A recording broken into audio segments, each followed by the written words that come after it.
Hello friends, ഇന്ന് ഞാൻ വന്നിരിക്കുന്നത് നല്ല ഹെൽത്തി ആയിട്ടുള്ളൊരു ബ്രേക്ക്ഫാസ്റ്റ് റെസിപ്പിയുമായിട്ടാണ്. നമ്മളിന്ന് ഉണ്ടാക്കാൻ പോകുന്നത് ഗോതമ്പ് ഇടിയപ്പമാണ്. ചില കാര്യങ്ങൾ ശ്രദ്ധിച്ചാൽ തന്നെ നമുക്ക് നല്ല സോഫ്റ്റ് ആയിട്ടുള്ള ഇടിയപ്പം ചെയ്തെടുക്കാവുന്നതാണ്. അപ്പൊ അതിന്റെ കൂടെ തന്നെ ഞാൻ വളരെ പെട്ടെന്ന് തയ്യാറാക്കാൻ പറ്റുന്ന ഒരു പൊട്ടറ്റോ മസാലയും തയ്യാറാക്കുന്നുണ്ട്. അപ്പൊ വീഡിയോയിലേക്ക് പോകുന്നതിന് മുമ്പ് ചാനൽ സബ്സ്ക്രൈബ് ചെയ്യാത്ത കൂട്ടുകാർ ആരെങ്കിലും ഉണ്ടെങ്കിൽ ഒന്ന് സബ്സ്ക്രൈബ് ചെയ്തേക്കണേ. സബ്സ്ക്രൈബ് ചെയ്താൽ മാത്രം പോരാ, ഞാൻ തുടർന്ന് വിടുന്ന വീഡിയോകൾ കണ്ട് എന്നെ ഒന്ന് സപ്പോർട്ട് ചെയ്യണം. അപ്പം അതിനുവേണ്ടി നിങ്ങൾ തൊട്ടടുത്ത് കാണുന്ന ഒരു ബെൽ ബട്ടൺ ഉണ്ടല്ലോ, അതൊന്ന് ഇനേബിൾ ചെയ്ത് വെക്കുക. അപ്പൊ നമുക്ക് നേരെ വീഡിയോയിലേക്ക് പോകാം. ഇടിയപ്പം ഉണ്ടാക്കുന്നതിനായിട്ട് ഞാൻ 2 കപ്പ് ഗോതമ്പ് പൊടി ഒരു കടായിലേക്ക് ഇട്ട് കൊടുക്കുന്നുണ്ട്. നമുക്ക് എത്രത്തോളം ഇടിയപ്പം വേണോ അതിനനുസരിച്ച് നമുക്ക് പൊടി എടുക്കാവുന്നതാണ്. ഞാനിവിടെ ഒരു 2 കപ്പ് പൊടി എടുത്തിട്ടുണ്ട്. നമുക്ക് ഈ പൊടി ഒന്ന് ചൂടാക്കി എടുക്കണം. നമ്മൾ കടായിലേക്ക് ഇട്ട് കൊടുത്തതിന് ശേഷം മാത്രമേ നമ്മൾ സ്റ്റൗ ഓൺ ചെയ്ത് കൊടുക്കാവൂ. അല്ലെങ്കിൽ ചൂടായ പാനിലേക്ക് നമ്മൾ ഇട്ട് കൊടുക്കുമ്പോഴേ പെട്ടെന്ന് തന്നെ പൊടി കരിഞ്ഞു പോകും. സ്റ്റൗ ഒന്ന് കത്തിച്ച ശേഷം നമുക്ക് ഫ്ലെയിം കുറച്ച് വെച്ച് കൊടുത്തുകൊണ്ട് ഇത് നന്നായിട്ടൊന്ന് വറുത്തെടുക്കണം. ഒരു 2-3 മിനിറ്റ് ഒന്ന് വറുത്തെടുത്താൽ മതി. കൈവിടാതെ തന്നെ ഇളക്കിക്കൊണ്ടിരിക്കണം, അല്ലെങ്കിൽ ഇത് കരിഞ്ഞു പോകും. നമ്മൾ എപ്പോഴും പുട്ടും ഇടിയപ്പവും ഒക്കെ ഗോതമ്പ് കൊണ്ട് ഉണ്ടാക്കുമ്പോഴേ പൊടി നന്നായിട്ട് വറുത്തെടുത്തതിന് ശേഷം മാത്രമേ ഉണ്ടാക്കാവൂ. അപ്പൊ നല്ലൊരു ടേസ്റ്റുമാണ്. മാത്രമല്ല നമ്മുടെ പുട്ടും ഇടിയപ്പവും ഒന്നും ഒട്ടിപ്പിടിക്കത്തുമില്ല. അതിനുവേണ്ടിയാണ് നമ്മൾ ഇങ്ങനെ ചെയ്യുന്നത്. ഇപ്പൊ ഇത് 2-3 മിനിറ്റ് കഴിഞ്ഞിട്ടുണ്ട്. ഇത് പാകമായിട്ടുണ്ട്. നമുക്കിനി സ്റ്റൗ ഓഫ് ചെയ്തിട്ട് ഈ പൊടി വേറൊരു പാത്രത്തിലേക്ക് മാറ്റണം. അല്ലെങ്കിൽ ഈ പാത്രത്തിൽ തന്നെ ഇരുന്ന് കഴിഞ്ഞാൽ പൊടി പെട്ടെന്ന് കരിഞ്ഞു പോകും. ഇനി നമ്മുടെ പൊടി ഒന്ന് കുഴച്ചെടുക്കാനായിട്ട് കുറച്ച് വെള്ളം ഞാൻ അടുപ്പത്ത് വെച്ചിട്ടുണ്ട്. വെള്ളം നന്നായിട്ട് തിളപ്പിക്കണം. ഈ വെള്ളത്തിലേക്ക് ഞാൻ 1 സ്പൂൺ വെളിച്ചെണ്ണ ഒഴിച്ചു കൊടുക്കുന്നുണ്ട്. അതിന്റെ കൂടെ തന്നെ ആവശ്യത്തിനുള്ള ഉപ്പും കൂടി ചേർത്ത് കൊടുക്കുക. നമ്മൾ പൊടിയിലേക്ക് ഉപ്പൊന്നും ചേർത്ത് കൊടുക്കുന്നില്ല പിന്നീട്, അതുകൊണ്ടാണ് ഈ വെള്ളത്തിൽ തന്നെ ചേർത്ത് കൊടുക്കുന്നത്. ഇനി നമുക്ക് ഈ വെള്ളം നന്നായിട്ടൊന്ന് തിളപ്പിച്ചെടുക്കണം. തിളച്ച വെള്ളത്തിലാണ് നമ്മൾ ഇടിയപ്പത്തിനുള്ള മാവ് കുഴച്ചെടുക്കുന്നത്. ഇപ്പൊ വെള്ളം നന്നായിട്ടൊന്ന് തിളച്ചു വന്നിട്ടുണ്ട്. ഇനി ഈ വെള്ളം നമുക്ക് കുറേശ്ശെ ഈ മാവിലേക്ക് ഒഴിച്ച് ഒന്ന് ഇളക്കി ചേർത്തെടുക്കണം. നല്ല തിളച്ച വെള്ളം തന്നെ ഒഴിച്ചു കൊടുക്കണം. ഒട്ടും തണുക്കാൻ പാടില്ല. നല്ല തിളച്ച വെള്ളമായിരിക്കണം. ഇതേപോലെ കുറേശ്ശെ വെള്ളം ഒഴിച്ചു കൊടുത്തിട്ട് 1 സ്പൂൺ ഉപയോഗിച്ച് നന്നായിട്ടൊന്ന് ഇളക്കി ചേർത്തുകൊണ്ടിരിക്കുക. ഒന്നിച്ച് വെള്ളം എടുത്ത് ഒഴിക്കരുത്. നമ്മൾ ചപ്പാത്തിക്ക് കുഴച്ചെടുക്കുന്നതിനേക്കാട്ടില് നല്ല ലൂസായിട്ട് വേണം ഇത് കുഴച്ചെടുക്കാനായിട്ട്. വെള്ളമൊക്കെ ഒന്ന് ഒഴിച്ചു കൊടുത്ത ശേഷം നമുക്ക് ഒരു 5 മിനിറ്റ് ഒന്ന് അടച്ചു വെച്ച് കൊടുക്കണം. എന്നിട്ടൊന്ന് ചൂടാറിയ ശേഷം നമുക്ക് കൈകൊണ്ട് നന്നായിട്ടൊന്ന് കുഴച്ചെടുക്കണം. ഇപ്പൊ ഞാനിത് നന്നായിട്ടൊന്ന് കുഴച്ചെടുത്തിട്ടുണ്ട്. 2 കപ്പ് പൊടിക്ക് 2 കപ്പ് വെള്ളം തന്നെ ആവശ്യമായിട്ട് വന്നിട്ടുണ്ട്. ചില പൊടിയുടെ അനുസരിച്ച് വെള്ളം അങ്ങോട്ടോ ഇങ്ങോട്ടോ ഒക്കെ വ്യത്യാസം വരും. ഞാനിവിടെ എടുത്തിരിക്കുന്ന ഗോതമ്പ് പൊടി ആശീർവാദിന്റേതായിരുന്നു. ഇതാണ്ട് ഈ ഒരു പരുവം വേണം നമ്മുടെ മാവിന്. ഇത്രയും ലൂസായിട്ട് വേണം നമ്മളിത് കുഴച്ചെടുക്കാന്. നമ്മൾ ഈ വെളിച്ചെണ്ണയൊക്കെ ചേർത്തത് കൊണ്ട് തന്നെ നമുക്കിത് പെട്ടെന്ന് പിഴിഞ്ഞെടുക്കാനും പറ്റും. നല്ല സോഫ്റ്റും ആയിരിക്കും. അപ്പൊ ഇനി ഇത് ഇവിടെ നിന്ന് ഇരിക്കട്ടെ. നമുക്കിനി ഇതിനുള്ള കറി ഉണ്ടാക്കണ്ടേ. അപ്പൊ പെട്ടെന്ന് തന്നെ നമുക്കൊന്ന് പൊട്ടറ്റോ മസാല ഉണ്ടാക്കിയിട്ട് വരാം.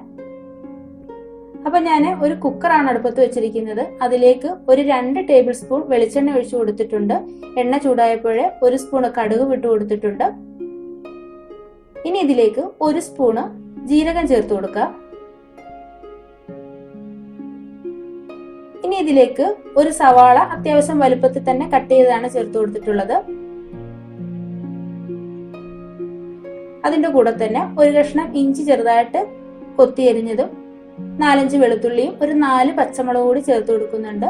നമ്മുടെ എരിവിനനുസരിച്ച് നമുക്ക് പച്ചമുളകിന്റെ അളവ് കൂട്ടുകയും കുറയ്ക്കുകയും ഒക്കെ ചെയ്യാട്ടോ. ഈ കറിക്ക് ഇച്ചിരി എരിവ് വേണം. പിന്നെ കുട്ടികൾക്കൊക്കെ കൊടുക്കുമ്പോഴേ എരിവ് അല്പം കുറയ്ക്കാം. ഇതിലേക്ക് ഞാൻ കുറച്ച് ഉപ്പും കൂടെ തന്നെ കുറച്ച് മഞ്ഞൾപ്പൊടി കൂടി ചേർത്ത് കൊടുക്കുന്നുണ്ട്. എന്നിട്ട് നിന്ന് വഴറ്റിയെടുക്കണം. ഒരുപാടൊന്നും വഴറ്റണ്ട. ഒരു 2 മിനിറ്റ് ഒന്ന് വഴറ്റി കൊടുത്താൽ മാത്രം മതി. നമ്മളിത് പെട്ടെന്ന് തയ്യാറാക്കുന്ന കറിയല്ലേ. ഇതിലേക്ക് ഞാൻ കുറച്ച് കുരുമുളക് കൂടി ചേർത്ത് കൊടുക്കുന്നുണ്ട്. ഒരു 10 കുരുമുളകോളം കാണും. ഈ കറിയുടെ ഇടയ്ക്ക് കടിക്കാൻ കിട്ടുമ്പോൾ നല്ലൊരു ടേസ്റ്റ് ആണ് ഇതിന്. അപ്പൊ അതും കൂടി ചേർത്ത് കൊടുത്തിട്ട് നമുക്ക് ജസ്റ്റ് ഒന്ന് വഴറ്റി കൊടുക്കാം. ഈ ഒരു രീതിയിൽ ഞാനിത് വഴറ്റി എടുത്തിട്ടുണ്ട്. ഇത്രയും മതി. ഇനി ഇതിലേക്കൊരു 2 പൊട്ടറ്റോ കട്ട് ചെയ്ത് ചേർത്ത് കൊടുക്കുന്നുണ്ട്. അത്യാവശ്യം വലിയ കഷ്ണമായിട്ട് തന്നെയാണ് ഞാനിത് എടുത്തിട്ടുള്ളത്. ഇനി അതിന്റെ കൂടെ തന്നെ ഒരു ചെറിയ ക്യാരറ്റ് കട്ട് ചെയ്തോട് ചേർത്ത് കൊടുക്കുന്നുണ്ട്. ക്യാരറ്റ് ഇഷ്ടമാണെങ്കിൽ മാത്രം ചേർത്ത് കൊടുത്താൽ മതി. ക്യാരറ്റ് ചേർത്ത് കൊടുക്കുമ്പോൾ ഒരു പ്രത്യേക ടേസ്റ്റ് കിട്ടും. ഇല്ലെന്നുണ്ടെങ്കിൽ നമുക്ക് പൊട്ടറ്റോ ഉപയോഗിച്ച് മാത്രം ഇത് ചെയ്യാവുന്നതാണ്. ക്യാരറ്റ് ചേർക്കേണ്ട ആവശ്യമില്ല. അതിന്റെ കൂടെ തന്നെ ഒരു തക്കാളി കട്ട് ചെയ്തോട് ചേർത്ത് കൊടുത്തിട്ട് ഇനി ഇതെല്ലാം കൂടി ചേർത്ത് ഒന്നുകൂടി ഒന്ന് വഴറ്റി കൊടുക്കുക. ഇതിലേക്ക് ഞാൻ കുറച്ച് ഉപ്പും കുറച്ച് മഞ്ഞൾപ്പൊടി കൂടി ചേർത്ത് കൊടുത്തിട്ടുണ്ട്. ഇനി നമുക്ക് ഈ കറി ഉണ്ടാക്കാൻ ഒട്ടും സമയം കുറവാണെന്നുണ്ടെങ്കിൽ എന്ത് ചെയ്യാം, ഇതെല്ലാം കൂടി ഒന്നിച്ചിട്ട് നമുക്ക് വഴറ്റിയെടുക്കാവുന്നതാണ്. ആദ്യം ഉള്ളി വഴറ്റിയെടുക്കേണ്ട ആവശ്യമൊന്നുമില്ല. ഇതെല്ലാം കൂടി ഒന്നിച്ച് ഒന്ന് വഴറ്റിയെടുത്താൽ മാത്രം മതി. പൊട്ടറ്റോ ആയതുകൊണ്ട് തന്നെ ഇത് കുട്ടികൾക്കൊക്കെ വളരെ ഇഷ്ടപ്പെടുന്ന ഒരു കറിയാണ്. നമ്മൾ ഇതിനകത്ത് ഒരുപാട് മസാല ഒന്നും ചേർക്കുന്നില്ല. ഇതും വേറെ ഒന്നും ഇല്ലെങ്കിൽ തന്നെ ഈ കറി മാത്രം കഴിക്കാനായിട്ട് നല്ല ടേസ്റ്റ് ആണ്. അപ്പൊ ഇതെല്ലാം കൂടി ഞാൻ ഒന്നുകൂടി ഒന്ന് 1 മിനിറ്റോളം ഒന്ന് ഇളക്കി ചേർത്ത് കൊടുത്തിട്ടുണ്ട്. ഇനി ഇതിലേക്ക് ഞാൻ ഒരു 1/4 സ്പൂണ് ഗരം മസാലയാണ് ചേർത്ത് കൊടുക്കുന്നത്. ആ ഗരം മസാലയും കൂടെ ചേർത്ത് ഒന്ന് മിക്സ് ചെയ്ത് കൊടുക്കുക. ഇനി ഇതിലേക്ക് നമുക്ക് ആവശ്യത്തിനുള്ള വെള്ളം ഒഴിച്ചു കൊടുക്കാം. വെള്ളം ഒഴിച്ചു കൊടുക്കുമ്പോൾ പ്രത്യേകം ശ്രദ്ധിക്കേണ്ടത് നമ്മൾ ഒരുപാട് വെള്ളം എടുത്ത് ഒഴിക്കരുത്. ഈ കഷ്ണം ഒന്ന് മുങ്ങിക്കിടക്കുന്ന രീതിയിൽ മാത്രമേ വെള്ളം ഒഴിക്കാവൂ. ഒരുപാട് വെള്ളം വേണ്ട, ഇത്രയും വെള്ളം മതിയാകും. ഇനി നമുക്കിത് അടച്ചു വെച്ചിട്ട് ഒരു വിസിൽ വരുന്നത് വരെ ഒന്ന് കുക്ക് ചെയ്യാം. ഇപ്പൊ ഒരു വിസിൽ വന്നിട്ടുണ്ട്. നമ്മുടെ കഷ്ണമൊക്കെ നന്നായിട്ട് വെന്ത് വന്നിട്ടുണ്ട്. ഇനി നമുക്ക് നന്നായിട്ടൊന്ന് ഇളക്കി ചേർത്ത് കൊടുത്തിട്ട് കുറച്ച് കഷ്ണം ഒന്ന് ഉടച്ച് ചേർത്ത് കൊടുക്കണം. അപ്പൊ നമ്മുടെ കറി നല്ല തിക്കായിട്ട് കിട്ടും. ഇനി ഇതിലേക്ക് ഞാൻ കുറച്ച് കറിവേപ്പില ചേർത്ത് കൊടുക്കുന്നുണ്ട്. കറിവേപ്പില ഈ സമയത്ത് ചേർത്ത് കൊടുക്കുമ്പോൾ നല്ലൊരു ടേസ്റ്റ്, നല്ലൊരു മണവും കിട്ടും. അതിന്റെ കൂടെ തന്നെ ഒരു 1/4 സ്പൂൺ പെരിഞ്ജീരകം പൊടിച്ചത് ചേർത്ത് കൊടുക്കുന്നുണ്ട്. ഇനി ഇത് രണ്ടും കൂടെ ചേർത്ത് നന്നായിട്ടൊന്ന് മിക്സ് ചെയ്ത് കൊടുക്കാം. ഇപ്പൊ നമ്മുടെ കറിയും റെഡി ആയിട്ടുണ്ട്. ഉപ്പൊക്കെ പാകമാണോ എന്ന് നോക്കണം. ഞാൻ ഉപ്പ് നോക്കിയായിരുന്നു, ഉപ്പൊക്കെ കറക്റ്റ് ആണ്. അപ്പൊ ഇനി ഇതിരിക്കുമ്പോ കുറച്ചുകൂടി തിക്കായിട്ട് കിട്ടും. അപ്പൊ നമുക്ക് നമ്മുടെ കറി റെഡി ആയിട്ടുണ്ട്. നമുക്ക് ഇതൊരു സൈഡിലേക്ക് മാറ്റി വെക്കാം. നമുക്കിനി ഇടിയപ്പം ഉണ്ടാക്കാൻ തുടങ്ങാം. നമ്മുടെ സേവനാഴിയിലേക്ക് നമുക്ക് കുറച്ച് ഓയിൽ ഒന്ന് ബ്രഷ് ചെയ്ത് കൊടുക്കാം. വെളിച്ചെണ്ണയാണ് ഞാൻ ബ്രഷ് ചെയ്ത് കൊടുക്കുന്നത്. ഇങ്ങനെ ബ്രഷ് ചെയ്ത് കൊടുക്കുമ്പോൾ നമുക്ക് പെട്ടെന്ന് തന്നെ ഇത് പിഴിഞ്ഞെടുക്കാൻ കഴിയും. ഇനി ഇതിലേക്ക് കുറേശ്ശെ മാവ് നമുക്ക് ഫില്ല് ചെയ്ത് കൊടുക്കാം. നമ്മൾ മാവ് എടുത്തതിന് ശേഷം ബാക്കി വരുന്ന മാവ് അന്നേരം തന്നെ അടച്ചു വെച്ച് കൊടുക്കണം, അല്ലെങ്കിൽ അതങ്ങ് ഡ്രൈ ആയി പോകും. നമ്മുടെ ഇഡലിത്തട്ടിലും നമ്മൾ ഇതേപോലെ കുറച്ച് ഓയിൽ ഒന്ന് സ്പ്രെഡ് ചെയ്ത് കൊടുക്കാം. ഒരുപാട് വേണ്ട, കുറച്ച് മതി. വെളിച്ചെണ്ണ തന്നെയാണ് ഞാൻ ബ്രഷ് ചെയ്ത് കൊടുത്തിട്ടുള്ളത്. എന്നിട്ട് ഓരോ കുഴിയിലും ഇതേപോലെ കുറേശ്ശെ തേങ്ങ ചിരകിയത് ചേർത്ത് കൊടുക്കാം. എന്നിട്ട് നമുക്ക് ഇതിന്റെ മുകളിലേക്കാണ് നമ്മുടെ മാവ് പിഴിഞ്ഞിടുന്നത്. വളരെ പെട്ടെന്ന് തന്നെയാണ്ട് ഇതേ രീതിയിൽ നമുക്കിത് പിഴിഞ്ഞെടുക്കാൻ കഴിയും. നമ്മൾ തിളച്ച വെള്ളം ഒഴിച്ചത് കൊണ്ടും പൊടി വറുത്തത് കൊണ്ടുമാണ് നമുക്ക് ഇങ്ങനെ പെട്ടെന്ന് തന്നെ ഇത് പിഴിഞ്ഞെടുക്കാൻ കഴിയുന്നത്. അപ്പൊ 2 തട്ടിൽ ഞാൻ ഇതേപോലെ പിഴിഞ്ഞെടുക്കുന്നുണ്ട്.